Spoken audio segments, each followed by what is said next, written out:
اعوذ باللہ من الشیطان الرجیم بسم اللہ الرحمن الرحیم۔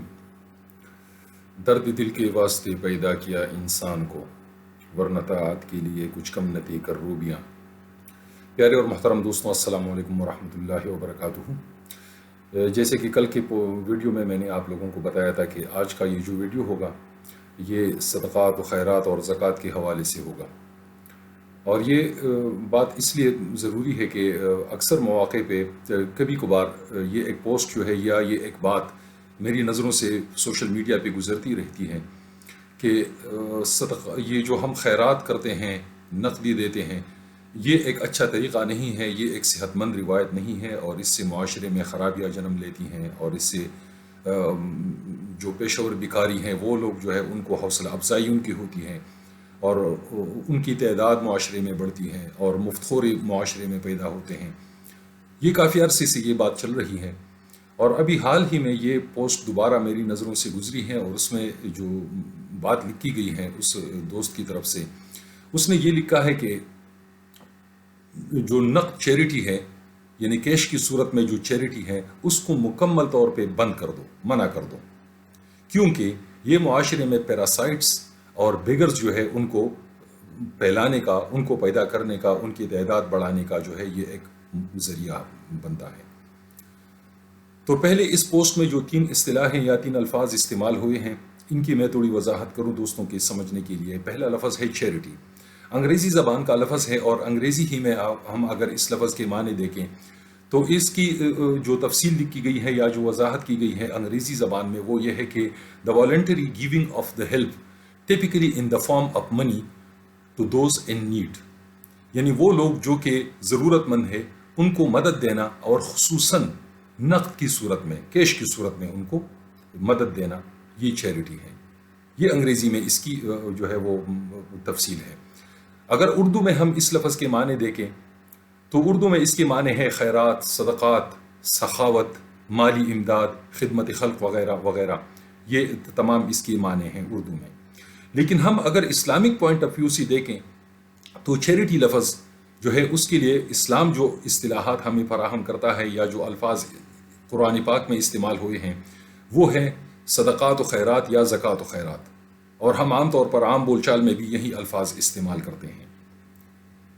اب اس پوسٹ کا ہم اگر کریٹیکل انالیسس کریں تو اس میں جو میں نے پہلی بات لکھی آپ لوگوں کو وہ چیریٹی ہے۔ دوسرا لفظ اس میں بیگرز کا استعمال ہوا ہے، جو کہ ایک عام لفظ ہے، اور مطلب کہ بھکاریوں کو یا جو خیرات مانگنے والے ہوتے ہیں، بھیک مانگنے والے ہوتے ہیں، ان کو بیگرز کہا جاتا ہے۔ اسی طریقے سے پھر پیراسائٹس جو ہے وہ لفظ استعمال ہوا ہے۔ تو پیراسائٹ جو ہے اس کی میں تھوڑی تفصیل آپ لوگوں کو یہ بتا دوں کہ پیراسائٹ کیا چیز ہے۔ پیراسائٹ اس چیز کو کہتے ہیں کہ جو خود اپنی غذا بنانے کی بجائے جو اس کا میزبان ہوتا ہے اس کی جسم سے غذا حاصل کر کے اپنے آپ کو پالتا ہے، تو اس کو پیراسائٹ کہتے ہیں۔ مثلا ایک قسم کی کچھ جڑی بوٹیاں ہیں، یا اس قسم کے کچھ حشرات ہیں، کچھ جانور ہیں، مطلب زندہ اجسام ہیں جو کہ دوسرے کے جسم سے چمٹ جاتے ہیں۔ یہ خود اپنی غذا تیار نہیں کرتے ہیں لیکن دوسرے کے جسم سے چمٹ جاتے ہیں، جس طرح کے ایک بیل ہے، امر بیل۔ امر بیل کے بارے میں آپ لوگوں کو پتا ہوگا کہ وہ ایک پودا ہے جو دوسرے درختوں سے لپٹ جاتا ہے، اور یہ پودا خود اپنی غذا تیار نہیں کرتا، بلکہ وہ درخت جس سے یہ لپٹا ہوا ہوتا ہے، وہ درخت جو اپنی غذا تیار کرتا ہے، وہ غذا یہ امر بیل کھاتا ہے اور اس درخت کو سکھا دیتا ہے، اس کی جسم کو ختم کر دیتا ہے۔ تو یہ ہے پیراسائٹس کی تعریف۔ اب بادی النظر میں اگر ان تمام اصطلاحات کی وضاحت کے بعد اس پوسٹ کو دیکھا جائے، اس بات کو دیکھا جائے، تو یہ بات بڑی اچھی لگتی ہے۔ پہلی نظر میں تو بڑی اچھی معلوم ہوتی ہے کہ ہاں یار، یہ جو ہم خیرات دیتے ہیں، صدقات دیتے ہیں، زکوٰۃ دیتے ہیں، اس سے تو واقعی معاشرے میں بہت جو ہے وہ غلط راہیں کھلتی ہیں، اور اس سے جو ہے وہ ایک نسل تیار ہو جاتی ہے بھکاریوں کی، پیشہ ور بھکاریوں کی، اور لوگ جو ہے وہ پھر محنت سے کتراتے ہیں اور مفت خورے بن جاتے ہیں، تیار خور بن جاتے ہیں۔ کہ عام معنوں میں، آسان الفاظ میں، ہم اگر جن معنوں میں یہاں پہ اس پوسٹ میں یہ لفظ استعمال ہوا ہے تو اس سے مراد ہم یہ مفت خورے لے سکتے ہیں، یا پیشہ ور بیکاری، یا وہ لوگ جو صحیح سلامت ہو کے، جسمانی طور پہ بالکل ٹھیک ٹھاک ہو کے بھی محنت مزدوری نہیں کرتے اور بھیک مانگ کے اپنا گزارا کرتے ہیں۔ لیکن بادی النظر جیسے میں نے کہہ دیا کہ پہلی نظر میں تو یہ بات بڑی اچھی لگتی ہے، لیکن یہاں پہ سوال پیدا ہوتا ہے اور یہاں پہ امتحان ہوتا ہے ہماری کریٹیکل تھنکنگ کا کہ یہ تو تصویر کا ایک رخ ہے. اب دوسرا رخ تصویر کا کیا ہے وہ بھی ذرا ہم دیکھیں، اور پھر ہم دیکھیں کہ ہمارا مذہب اس حوالے سے ہمیں کیا رہنمائی فراہم کرتا ہے، کیونکہ ہمارے لیے ہمارا مذہب سب سے مقدم ہے، سب سے اول ہے.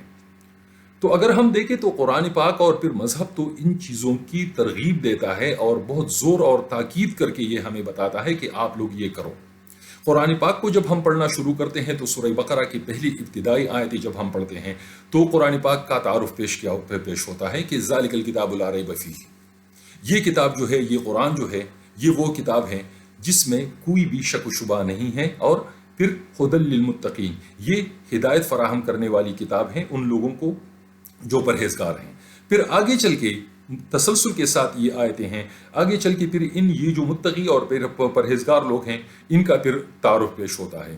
کہ یہ قرآن کن لوگوں کے لیے ہدایت ہے، وہ متقی اور پرہیزگار لوگ کون ہیں، تو ان کی کوالٹیز اور ان کی خصوصیات پھر بیان ہو رہی ہیں. الذین یؤمنون بالغیب، پہلی کوالٹی کہ یہ پرہیزگار وہ لوگ ہیں جو اللہ پر اندھے کے ایمان لائے ہیں، غیب پر ایمان لائے ہیں، اندھے کے اللہ پر ایمان لائے ہیں. یہ بھی ایک موضوع ہے، کسی روز اس پر بھی میں بات کروں گا، کیونکہ یہ بھی ایک سوال اٹھتا ہے اور میرے سامنے آتا ہے کہ غیب پر ایمان کیوں ضروری ہے یا اس کا مقصد کیا ہے. اس پر کسی روز پھر انشاءاللہ تفصیلاً بحث کریں گے. لیکن پہلی کوالٹی متقین کی یا پرہیزگاروں کی یہ بیان ہوئی ہے کہ یہ غیب پر، اللہ تعالیٰ پر اندھے کے ایمان لانے والے ہوں گے. پھر دوسری کوالٹی وَيُقِيمُونَ الصَّلَاةَ، اور پھر یہ لوگ جو ہے نماز قائم کرنے والے ہوں گے، یہ دوسری کوالٹی. اور پھر تیسری کوالٹی وَمِمَّا رَزَقْنَاهُمْ يُنْفِقُونَ، اور جو مال و جائیداد اللہ تعالیٰ نے ان کو بخشا ہے تو اس میں سے یہ اللہ کی راہ میں انفاق کرنے والے ہوں گے، انفاق فی سبیل اللہ کرنے والے ہوں گے، اللہ کے راہ میں خرچ کرنے والے ہوں گے. پھر اسی طرح سے قرآن پاک میں جو ہے متعدد مقامات پہ نماز اور زکوٰۃ کا ذکر اکثر ایک ساتھ آیا ہے. وَأَقِیمُوا الصَّلَاةَ وَآتُوا الزَّکَاةَ، نماز قائم کرو اور زکوٰۃ دیا کرو. اور پھر اگر ہم ایک اور اس بحث کو ہم اگر آگے لے کے جانا چاہیں تو بات بہت لمبی ہو جائے گی، میں یہی پر بس کرتا ہوں. لیکن یہ ہے کہ چیریٹی جو لفظ ہے اس کے لیے اسلام جو ہمیں اصطلاحات فراہم کرتا ہے وہ ہے صدقہ، خیرات یا زکوٰۃ، یہ ہے. پھر یہ جو صدقہ یا خیرات اور زکوٰۃ ہے تو اسلام میں پھر اس کی دو بنیادی کیٹیگریز ہیں،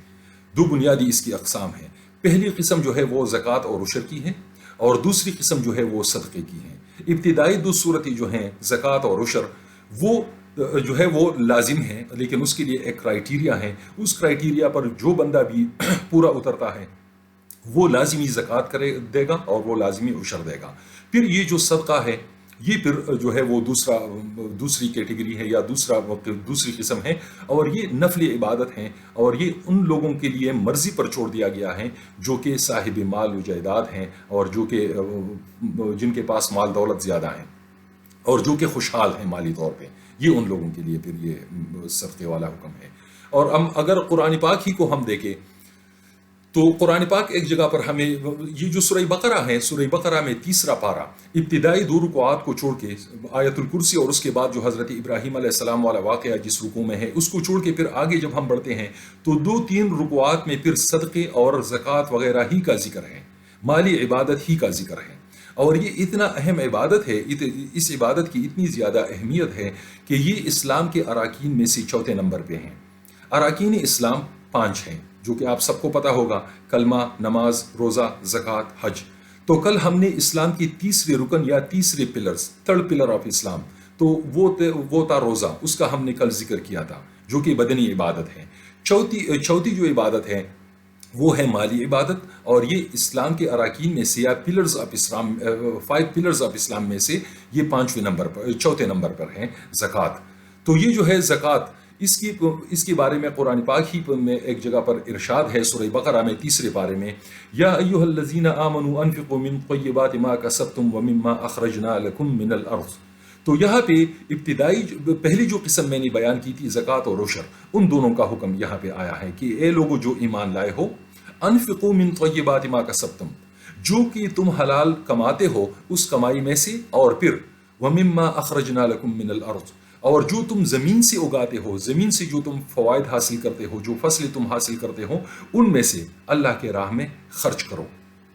اور یہ فرض اور واجب عبادتیں ہیں. اور یہ ان کی بڑی زیادہ اہمیت ہے، اور بار بار ان کا تذکرہ ہمیں قرآن پاک میں ملتا ہے، اور اللہ تعالیٰ ہمیں یہ سب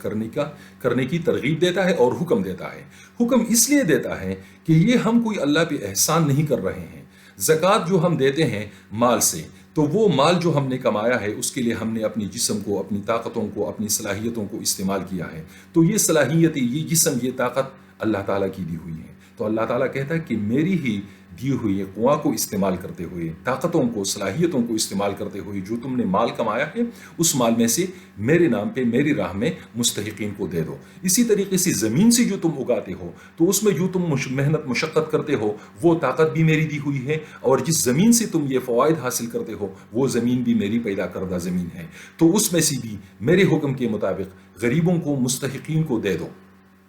یہ اس کے بارے میں ہے۔ پھر صدقے کے بارے میں، نفل عبادت کے بارے میں اگر ہم بات کریں تو اس کے بارے میں بڑی تاکید کے ساتھ اور بڑی خوبصورت انداز میں اللہ تعالیٰ نے ہمیں اس کے بارے میں بتایا ہے کہ آپ لوگ صدقہ بھی کرو، نفل عبادت بھی کرو۔ مطلب آپ نے مال سے زکوٰۃ نکال لیا، آپ نے عشر بھی دے دیا، تو اس کے بعد بس مت کرو، بلکہ صدقات، نفل عبادت جو تمہاری مرضی پر ہے وہ بھی کرو، اور اس لیے کرو کہ اللہ تعالیٰ اس کے ذریعے سے تمہاری جان و مال میں برکت ڈالے گا، تمہاری عمر میں اور تمہاری مال میں برکت ڈالے گا، اور تمہیں بہت ساری خوشیاں دے گا۔ تو اس حوالے سے ہم اگر ان چیزوں کو دیکھیں تو یہاں پہ یہ جو بات ہم لوگ کر رہے ہیں اپنی عقل کی بنیاد پہ کہ چیریٹی مت کرو کیونکہ اس سے معاشرے میں برائیاں پھیلتی ہیں، دوسری طرف ہم اگر اسلامی احکامات کو دیکھیں تو دونوں کے درمیان ایک کھلا تضاد ہمیں نظر آتا ہے، دونوں میں ٹکراؤ نظر آتا ہے۔ اسلام کہتا ہے تم یہ کرو، ہم کہتے ہیں اپنی عقل کی بنیاد پہ کہ یہ مت کرو۔ اسلام کہتا ہے یہ ضروری ہے معاشرے کے امن و سکون کے لیے، ہم کہتے ہیں یہ زہر قاتل ہے امن و معاشرے کے لیے۔ تو اب اس کے درمیان ہم جب فیصلہ کریں گے تو اپنی کریٹیکل تھنکنگ کی جو ہماری جو طاقت ہے اور جس کا ہم پرچار کرتے ہیں کہ ہمیں تنقیدی سوچ اپنانی چاہیے، تو ذرا تنقیدی سوچ اپناتے ہوئے، اسی سوچ کو سے کام لیتے ہوئے ذرا دیکھتے ہیں کہ ہمیں کیا جو ہے وہ حقیقت سامنے آتی ہے۔ اور پھر جب ہم اس قسم کی باتیں کرتے ہیں تو ہمارے ایسے اکثر دوست جو ہوتے ہیں جو اس قسم کے پوسٹیں لگاتے ہیں یا جو باتیں کرتے ہیں، وہ اکثر مغرب سے، جیسے ہم سب کو پتہ ہے کہ وہ مغرب سے، مغربی فلسفے سے، مغربی افکار سے بڑے متاثر ہوتے ہیں۔ تو میں اسلامی معاشرے یا مسلمان معاشرے کی طرف بعد میں آؤں گا، پہلے مغرب ہی کی طرف ہم جاتے ہیں کہ مغرب میں کیا حالات ہیں۔ مغرب کی جو بھی ترقی یافتہ ممالک ہیں، جو بھی ترقی یافتہ اور خوشحال اقوام ہیں، وہاں پہ چیریٹی کا ایک مربوط اور مضبوط نظام ہے، سرکاری سطح پہ، ریاستی سطح پہ۔ امریکہ کو دیکھیے، United States of America, Canada, UK، یورپی ممالک جو خوشحال ہیں، وہاں پہ یہ ایک مربوط نظام ہے چیریٹی کا۔ وہاں پہ اربوں خربوں ڈالرز اور پاؤنڈز کے حساب سے یا ان کی کرنسی کے حساب سے سالانہ چیریٹی ہوتی ہیں، اور حکومت کی طرف سے چیریٹی ہوتی ہے۔ لوگ جو ہے وہ خود بھی چیریٹی دیتے ہیں اکثر، اور حکومتی جو ادارے ہیں ان کو دیتے ہیں، پھر حکومت جو ہے وہ چیریٹی لوگوں کو آگے پہنچاتی ہیں، وہ حکومتیں، اور اس لیے پہنچاتی ہیں وہ حکومتیں کہ معاشرے میں امن رہے۔ اور اس کا نتیجہ آپ دیکھ لیجئے کہ ان معاشروں میں جو لوگ امیر اور غریب کے درمیان جو فرق ہیں وہ کتنا کم ہے، اور جو مالی خوشحالی ہیں وہ کتنی زیادہ ہیں۔ لوگ وہاں پہ معاشی طور پہ کتنے خوشحال ہیں، غربت وہاں پہ بھی ہے، محروم لوگ وہاں پہ بھی ہیں۔ لیکن ہمارے معاشروں میں جہاں پہ یہ نظام مربوط طریقے سے نہیں ہے، تو وہاں پہ یہ تعداد بہت کم ہے، وہاں پہ لوگ زیادہ معاشی طور پہ خوشحال ہیں، اور وہ لوگ اپنی حکومتوں سے بھی خوش ہیں۔ یہ تو مغربی ممالک کی میں نے بات کی۔ اسی طریقے سے ہم اگر اسلامی دنیا کی طرف آ جائیں، مسلم دنیا کی طرف آ جائیں، تو جو میرے علم کے مطابق جو ممالک ہے تو برونائی دارالسلام ہو گیا، UAE اور سعودی عرب، ان ممالک کا مجھے پتا ہے کہ ان ممالک میں بھی سرکاری سطح پہ چیریٹی کا یا زکوٰۃ و صدقات اور خیرات کا ایک مربوط نظام ہے۔ وہاں پہ بھی دیکھیے کہ معاشی خوشحالی، معاشرے میں مالی خوشحالی کتنی ہے، اور لوگ مالی طور پہ کتنے آسودہ حال ہیں، اور ان کو کتنی سہولیات میسر ہیں۔ پھر ہم آتے ہیں اپنے معاشرے کی طرف۔ ہمارے معاشرے میں بھی ہم لوگ جب یہ زکوٰۃ، صدقات و خیرات نکالتے ہیں اور یہ لوگوں کو آگے دیتے ہیں، تو اس سے کتنے لوگوں کی بھلائی ہو جاتی ہے، اور کتنے لوگوں کا اس سے فائدہ ہو جاتا ہے۔ اب اگر ہم اس نقطے کو پکڑ لیں، اب آتا ہوں میں پوسٹ کی طرف، اور اس پر ہم ذرا تنقیدی نظر ڈالتے ہیں، کریٹیکل انالیسس کرتے ہیں اس کا۔ ہم اگر اس بات کو اپنے سامنے رکھیں کہ ہمارے اس عمل سے معاشرے میں مفت خورے پیدا ہو جاتے ہیں، تو یہ تو سسٹم کی خرابی ہو گئی۔ یہاں پہ پھر ہم سسٹم کو صحیح کرنے کی کوشش کیوں نہیں کرتے؟ جب ہمارے ہاتھوں میں اختیار تھا تو ہم نے اس اختیار کو استعمال کرتے ہوئے اپنے سسٹم میں ٹرانسپیرنسی لانے کی کیوں کوشش نہیں کی کہ جو غیر مستحق لوگ ہیں، جو پیراسائٹس ہیں سوری، وہ ان کا ہم راستہ روکیں، ان کو ہم یہ فوائد نہ پہنچائیں، اور جو مستحق لوگ ہیں ان تک یہ فوائد پہنچ جائیں۔ اور ایسا ہر معاشرے میں ہو رہا ہے، یہ صرف ہمارے معاشرے کی بات نہیں ہے۔ اب امریکہ میں، کینیڈا میں، یورپ میں، یو کے میں ایسے ہزاروں لاکھوں کی تعداد میں وہاں کے لوگ، وہاں کے خود نیشنلز، وہاں کی جو سٹیزنز ہیں، وہاں کی جو پیدائشی لوگ ہیں، وہ بھی جو ہے وہاں پہ اس قسم کے ناجائز یہ فائدے حاصل کرتے ہیں، ٹیکسیاں چلاتے ہیں، مختلف فیکٹریوں میں کام کرتے ہیں، اور جابز کرتے ہیں، لیکن اپنی کمائی چھپاتے ہیں، ٹیکس نہیں دیتے، اور خود کو بے روزگار اور کم آمدنی والے ثابت کرتے ہیں، اور حکومت سے بھی چیریٹی وصول کرتے ہیں۔ تو کیا وہاں کی حکومتیں اب ان لوگوں کی وجہ سے اگر یہ سلسلہ ہی بند کر دیں تو کتنے مستحقین ہیں جو کہ بھی محروم ہو جائیں گے؟ تو سوال میرا یہ ہے کہ ایک برائی کا مقابلہ کرنے کے لیے میں بلائی کیوں چھوڑ دوں؟ میں اس برائی کا راستہ کیوں نہ روکوں؟ اور اگر ان کو تھوڑا بہت فائدہ پہنچ رہا ہے تو میرے ساتھ جو فیصلہ ہوگا وہ تو انما الاعمال بالنیات، وہ تو میری نیت کی بنیاد پہ ہوگا۔ تو اگر کچھ غیر مستحق لوگ پھر بھی پینیٹریٹ کر کے اپنے رستے نکال کے معاشرے میں سرایت کر جاتے ہیں اور آ کر غیر مستحق ہو کے بھی زکوٰۃ و صدقات اور خیرات میں سے کچھ حصہ وصول کر لیتے ہیں، تو اس کا وبال تو انہی لوگوں پر ہے۔ ہاں، جہاں تک میرے علم میں ہو، میں جب صدقہ دوں گا، خیرات دوں گا، زکوٰۃ دوں گا، تو میرے لیے اسلام نے اس کے بھی احکامات واضح کر دیے ہیں کہ اس کے لیے میں تحقیق کروں گا، مجھے پتہ ہونا چاہیے کہ میں کن لوگوں کو دے رہا ہوں۔ اس کے لیے جو ہے میرے پہلے اقربا میں دیکھوں گا کہ میرے رشتہ داروں میں اگر کوئی بندہ ایسا ہے جو کہ مستحق ہے زکوٰۃ کا، خیرات کا، صدقے کا، تو پہلے میں اس تک یہ فائدہ پہنچاؤں۔ اگر میرے اس میں سے نکل کے پھر میں اپنے محلے میں، اڑوس پڑوس میں دیکھوں گا، اپنے گاؤں میں دیکھوں گا، پھر اپنے علاقے میں دیکھوں گا، تو اس میں میرا نہیں خیال کہ اتنی بڑی کوئی خرابی پیدا ہو سکتی ہے کہ غیر مستحق لوگوں تک اس کا اتنا فائدہ پہنچ جائے کہ جتنا ہم اس چیز کو بڑا چڑھا کے ایگزیجریٹ کر کے ہم بیان کر رہے ہیں۔ ایسا نہیں ہو سکتا۔ اور اگر پہنچ بھی رہا ہے تو آخر میں باٹم لائن پھر وہی آ جاتا ہے کہ انما الاعمال بالنیات، میں تو صحیح نیت سے یہ کام کر رہا ہوں۔ اب اگر ایک بندہ مستحق نہ ہو کر بھی خود کو مستحق ظاہر کر رہا ہے، اور اس نے پھٹے پرانے کپڑے پہنے ہیں، اس کے پیروں میں جوتا نہیں ہے، اس کے ہونٹ اس کے سوکھے ہوئے ہیں، وہ کہتا ہے کہ میرے گھر میں رزق نہیں ہے، روزی روٹی نہیں ہے، اور میں نے اگر اس کی مدد کر دی تو میں کوئی غیب کا علم تو میرے پاس نہیں ہے، میں غیب کو نہیں جانتا، میں تو ظاہر پہ انسان کے ساتھ فیصلہ کرتا ہوں، اور میرے ساتھ میرا رب فیصلہ کرے گا میری نیت پہ کہ میری نیت جو ہے۔ تو اس طریقے سے اس چیز کو یہ ہے کہ ہم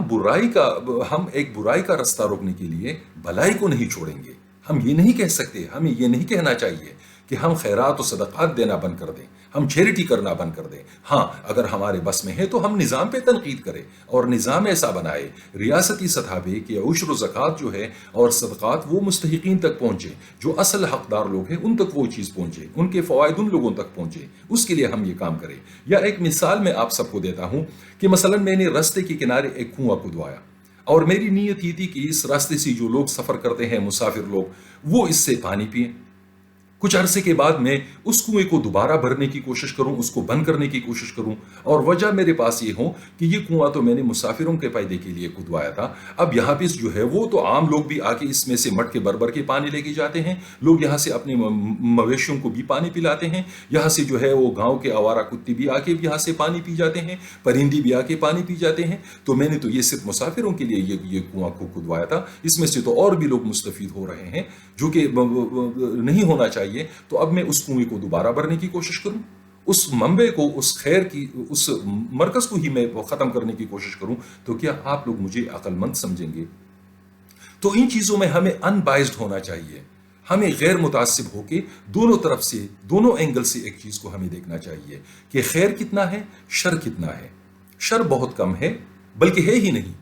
اور اگر ہے بھی تو بہت کم ہے، لیکن خیر بہت زیادہ ہے۔ اور وہ خیر یہ ہے کہ اگر اسی چیز کو ہم بند کر دیں مکمل طور پہ، تو ذرا بتائیے کہ معاشرے میں سٹریٹ کرائمز کتنے بڑھ جائیں گے، چوری چکاری کتنی اور زیادہ بڑھ جائے گی۔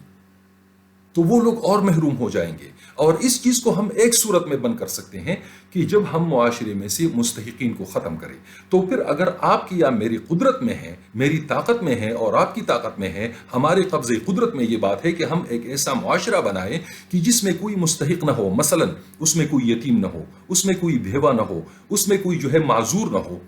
تو پھر ایسے معاشرے میں ہم یہ کہہ سکتے ہیں کہ اب مستحقین ختم ہو گئے ہیں. اب ان لوگوں کو ہم جو ہے وہ صدقات نہیں دیں گے، زکوٰۃ نہیں دیں گے، چیریٹی نہیں کریں گے. لیکن یہ انسانی معاشرہ ہے، اس میں یتیم بھی ہوں گے، اس میں مستحقین بھی ہوں گے، اس میں غریب بھی ہوں گے، اس میں معذور بھی ہوں گے، اس میں بیوائیں بھی ہوں گی، اور اس میں جو ہے وہ دوسری قسم کے لوگ بھی ہوں گے، لاوارث بھی ہوں گے. تو ان لوگوں کو اس خیر سے ہم کیسے محروم کر سکتے ہیں جب ہم ایک ایسا معاشرہ بنانے پہ قادر نہیں ہیں کہ جہاں سے ہم ان چیزوں کو پہلے ختم کریں.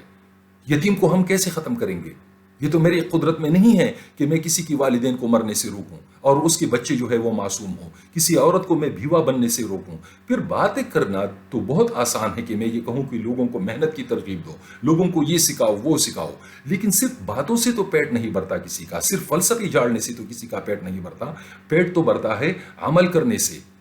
اندھے کو اندھا کہنا کمال نہیں ہے، بہرے کو بہرا کہنا کمال نہیں ہے، لنگڑے کو لنگڑا کہنا کمال نہیں ہے، لنگڑے کو ٹیک کرنا کمال ہے، اندھے کو اس کی بینائی لوٹانا کمال ہے، بہرے کو اس کی سماعت لوٹانا جو ہے یہ کمال ہے. تو اگر ہمارے پاس ایسا کوئی حل ہے کہ ہم وہ پیش کریں کہ جو معذور ہیں وہ بھی خود کمانے کے قابل ہو جائیں، جو یتیم ہے ان کی بھی کفالت کا بندوبست ہو جائے، ان کی روزی روٹی کا بندوبست ہو جائے، تو پھر ہم یہ کہنے میں حق بجانب ہے کہ ہم چیریٹی نہیں کریں گے. لیکن اگر یہ ہم نہیں کر سکتے تو خالی باتوں کے توپ چلانے سے جو ہے وہ معاشرے میں سدھار نہیں آتا. ہمیں ہر اینگل سے ایک چیز کو دیکھنا ہوتا ہے، اور اسلام جو یہ تاکید فرماتا ہے، اتنے زور شور کے ساتھ یہ تاکید اسلام کرتا ہے، اسی لیے کرتا ہے کہ انسانی معاشرے میں ہر صورت میں، ہر وقت میں، ہر زمانے میں کتنی بھی عادل حکومت ہو اور حکمران ہو، کتنی بھی اچھی پالیسیاں ہوں، اس کے باوجود اس معاشرے میں مستحقین ہوں گے، اس میں یتیم ہوں گے، اس میں معذور ہوں گے، اس میں بیوائیں ہوں گی، اس میں بزرگ ہوں گے، معذور ایسے لوگ جو محنت مزدوری کے قابل ہی نہیں رہے ہیں اور ان کا دوسرا کوئی سہارا نہیں ہے. تو وہ کہاں سے کمائیں گے؟ کیا کریں گے؟ ہم ان کو صرف باتیں سنائیں گے، محنت کی تلقین کریں گے، ہم ان کو سامنے صرف الفاظ کے جو ہے وہ ذخیرے جمع کریں گے، الفاظ ان کو دیں گے، تو الفاظ سے ان کا پیٹ نہیں بھرے گا. ان کا پیٹ بھرے گا ان کی مالی مدد سے، چیریٹی سے. اور یہ چیریٹی اسلام ہمیں اسی لیے تاکید کرتا ہے. میں نے ایک مثال آپ کو دی کنویں کی، ایک اور مثال میں آپ کو دیتا ہوں. سپوز میں نے رستے کے کنارے ایک درخت لگا دیا ہے، اور اس سے بھی میری نیت یہ تھی کہ یہ جو درخت ہے اس کے سائے میں مسافر آرام کریں گے. پھر میں اس درخت کو کاٹنے لگ جاؤں. آپ مجھ سے پوچھے بھائی کیوں اس درخت کو کاٹ رہے ہو؟ میں کہوں کہ یار یہ درخت تو میں نے اس لیے لگایا تھا کہ مسافر لوگ جو ہیں وہ یہاں آ کے اس کے سائے میں آرام کریں گے. اب تو محلے کے اور گاؤں کے اوباش نوجوان یہاں آ کے بیٹھ جاتے ہیں، یہاں پہ محفل جما لیتے ہیں، یہاں پہ جو ہے وہ لوگوں کے مویشی اور جانور بھی آ کے اس کے سائے میں جو ہے وہ بیٹھ جاتے ہیں. تو میرا جو مقصد تھا وہ تو صرف مسافر تھے، تو اب یہ کہاں سے آ گئے؟ تو اس وجہ سے میں یہ درخت کاٹ رہا ہوں. تو یقیناً آپ لوگ مجھے کہیں گے کہ یہ آپ ٹھیک نہیں کر رہے ہو. مسافروں کے ساتھ ساتھ اگر ان لوگوں کو بھی تھوڑا فائدہ ہو رہا ہے تو اس میں قباحت کیا ہے، اس میں برائی کیا ہے؟ اور اگر کوئی برائی ہے بھی تو بھی اس صورت میں آپ نے جس نیت سے یہ درخت لگایا تھا وہ نیت آپ کی خالص تھی، تو اس نیت کا اجر اللہ پہ ہے، اور ان لوگوں کے غلط استعمال کا وبال تیرے اوپر نہیں ہے، تو اس پر قادر نہیں ہے. تو اسی لیے ہمیں ان چیزوں میں ان بائزڈ ہو کے، کھلے دل کے ساتھ، کھلے دماغ کے ساتھ، ہم جو روشن خیالی کی بات کرتے ہیں، ہم جو کریٹیکل تھنکنگ کی بات کرتے ہیں، تو یہ روشن خیالی ہے، یہ کریٹیکل تھنکنگ ہے کہ ہم براڈ مائنڈڈنس کا مظاہرہ کریں، ہم کریٹیکل تھنکنگ کا مظاہرہ کریں، اور ہم حقائق کو سامنے رکھیں. ہم تصوراتی باتیں نہ کریں، ہم رومانٹسزم کی باتیں نہ کریں، بلکہ ہم دوسروں کو تو تلقین کرتے ہیں، ہر بات کو ہم عملیت کی جو ہے وہ ترازو پہ جو ہے وہ اس کو جانچنے کی کوشش کرتے ہیں کسوٹی پر. لیکن یہاں پہ آ کے ہماری عملیت پسندی، ہماری عقلیت پسندی کہاں چلی جاتی ہیں؟ اب یہ جو چیزیں ہیں آپ سامنے رکھیے، اسی کی تناظر میں، اسی کی روشنی میں آپ مجھے بتائیے کہ کیا ایک ایسا معاشرہ ہم بنا سکتے ہیں کہ جہاں پہ یتیم نہ ہو، جہاں پہ کوئی بیوہ نہ ہو، جہاں پہ کوئی معذور نہ ہو، جہاں پہ کوئی ایسا بزرگ نہ ہو کہ جس کی عمر گزر چکی ہے، اس کی کمر ٹیڑھی ہو چکی ہے اور وہ محنت مزدوری کے قابل نہیں ہے. اور میں کہتا ہوں کہ نہیں، لوگوں کو محنت مزدوری کرنی چاہیے، لوگوں کو محنت مزدوری پہ لگاؤ. اچھی بات ہے، بالکل اچھی بات ہے. لیکن وہ لوگ جو غیر مستحق ہیں ان کو محنت مزدوری پہ لگاؤ، ان کے لیے پالیسیاں بناؤ. اگر آپ بیوروکریٹس ہیں تو اپنے دائرے اختیار میں ایسی چیزیں بناؤ، حکومتوں کے ایسے مشورے دو، پالیسی سازی کرو، فیصلہ سازی کرو. جو مفت خورے ہیں، جو پیراسائٹس ہیں، ان کا رستہ روکو. لیکن پیراسائٹس کی خاطر ہم بلائی کا رستہ نہیں روک سکتے، بلائی کو ترک نہیں کر سکتے. بلائی بھی وہ جس کا حکم براہ راست اللہ تعالیٰ نے خود دیا ہو، اور اللہ تعالیٰ بار بار اس کی طرف ہمیں راغب کر رہا ہو، اور ہمیں بار بار اس کی طرف تاکید کر رہا ہو کہ آپ لوگوں نے یہ کام کرنے ہی کرنے ہیں. اور مزید تفصیل کے لیے، مزید جاننے کے لیے میں آپ لوگوں کو دعوت دیتا ہوں کہ اس کے فوائد جاننے کے لیے، رمضان کا مہینہ ہے، قرآن پاک سے ہمارا تعلق جڑا ہوا ہے، اس مہینے میں کم از کم ہم قرآن کے ساتھ جڑ جاتے ہیں. تو آپ لوگ سورہ بقرہ کے تیسرے پارے کے تیسری رکوع سے شروع کر کے آگے کے 2 یا 3 رکوعات جو ہے ان کا ذرا تفصیلی مطالعہ کر کے ترجمے اور تشریح کے ساتھ مطالعہ کر لیجئے،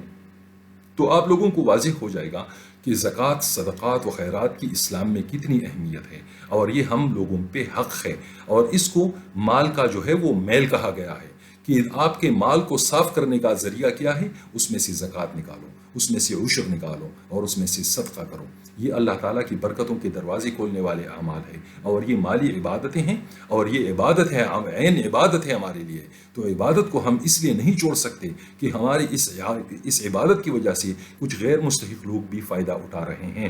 ہم ایک راستے کے کنارے جب مٹکا لگاتے ہیں اور اس مٹکے میں ہم ٹھنڈا پانی ڈالتے ہیں، تو اس میں ہم یہ تخصیص نہیں کرتے کہ جس کے گھر میں ڈیپ فریزر ہے یا جس کے گھر میں فریج ہے وہ اس میں سے پانی نہیں پیے گا، بلکہ جن کے گھر میں یہ چیزیں نہیں ہیں وہ صرف پانی پیے گا. جو بھی اس میں سے پانی پیے گا مجھے میرا اجر ملے گا، میرا ثواب اس میں سے ملے گا. اب اگر کوئی اس پانی کو مس یوز کر رہا ہے، غلط استعمال کر رہا ہے، تو وہ بندے کا، تو اس عمل کا وبال اس بندے پہ ہے، وہ میرے اوپر نہیں ہے.